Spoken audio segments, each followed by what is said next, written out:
उत्तर प्रदेश में अगर आपने अपनी जाति का नाम लिया तो आप पर कार्रवाई हो सकती है। अगर पुलिस ने अपने एफआईआर में किसी की भी जाति का नाम लिखा तो पुलिस को भी कार्रवाई का सामना करना पड़ सकता है। किसी संगठन ने अगर जाति के नाम पर कोई रैली या कार्यक्रम करने की कोशिश की तो उसे भी कार्रवाई का सामना करना पड़ सकता है।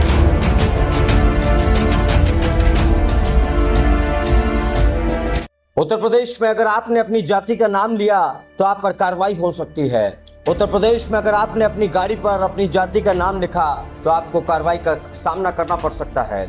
अगर पुलिस ने अपने एफआईआर में किसी की भी जाति का नाम लिखा तो पुलिस को भी कार्रवाई का सामना करना पड़ सकता है।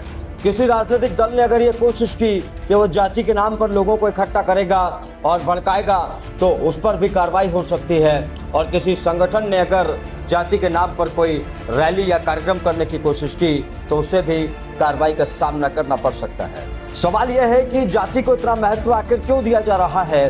क्या जातियों को खत्म करके धर्म के समानांतर खड़ा करने की कोशिश की जा रही है सभी को? ये सब कुछ होने जा रहा है योगी बाबा के उत्तर प्रदेश में, और योगी आदित्यनाथ के उत्तर प्रदेश में ये फैसला क्यों लिया गया है, इसकी पूरी डिटेल में आपको इस रिपोर्ट में बताने जा रहा हूं।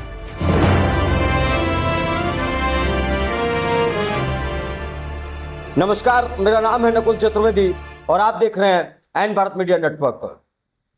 29 अप्रैल 2023 की बात है।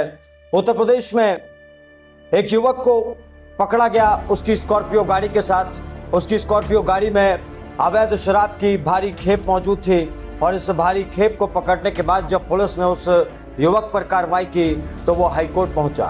और हाईकोर्ट जब वो पहुंचा तो हाईकोर्ट में उसने कहा कि पुलिस ने अपनी कार्रवाई में कागजों में उसकी जाति का जिक्र किया है और इससे उसे बड़ी ठेस पहुंची है। जिसके बाद फैसला सुनाते हुए इलाहाबाद हाईकोर्ट ने कहा कि जाति का इस्तेमाल कहीं पर भी नहीं होना चाहिए।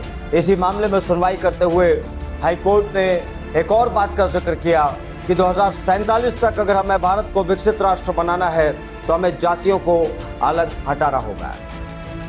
हाईकोर्ट का यह फैसला एक तरफ है, लेकिन उनके एक वर्जन पर बात कर लेते हैं। 2047 का भारत या 2047 का उत्तर प्रदेश। अगर आप 2047 की बात करेंगे तो आज वर्तमान में मौजूदा सत्ताधारी सरकार आज के साल की बात नहीं करेगी, 2025 की, 2026 की, आपके विकास की। 2026 में ये हो जाएगा, 2025 में ये हो जाएगा, लेकिन वही सरकार आपको बताएगी कि 2047 तक हमें क्या करना है। आज की बात नहीं होगी लेकिन 2047 की बात होगी।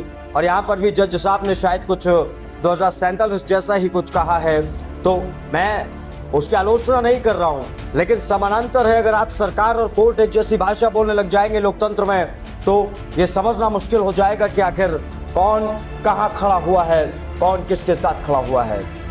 चलिए, कोर्ट के इस फैसले में सरकार के समानांतर बयान को एक तरफ रखते हैं, लेकिन अब चलते हैं उस फैसले की तरफ जिस फैसले का असर आप पर, हम पर, सब पर पड़ने वाला है।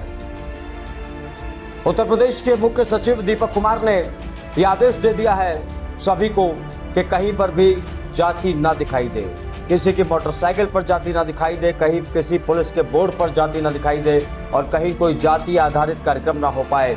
और इसके लिए सभी जिलाधिकारियों को एक पत्र जारी कर दिया गया है।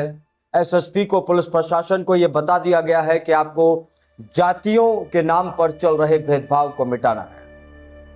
अब ये सब कुछ शुरू हो जाएगा, धीरे धीरे आपको अलग अलग तस्वीरें दिखाई देंगी।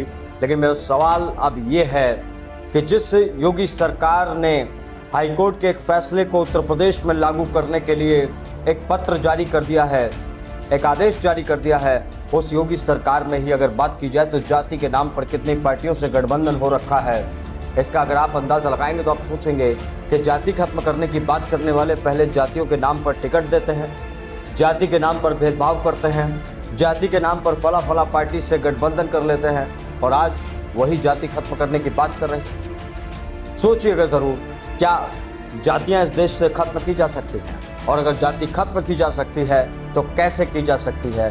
क्या दोगले रवैये के साथ या फिर साफ साफ तरीके के साथ? उत्तर प्रदेश में अगर आपने अपनी जाति का नाम लिया तो आप पर कार्रवाई हो सकती है। अगर पुलिस ने अपने एफआईआर में किसी की भी जाति का नाम लिखा तो पुलिस को भी कार्रवाई का सामना करना पड़ सकता है। किसी संगठन ने अगर जाति के नाम पर कोई रैली या कार्यक्रम करने की कोशिश की तो उससे भी कार्रवाई का सामना करना पड़ सकता है।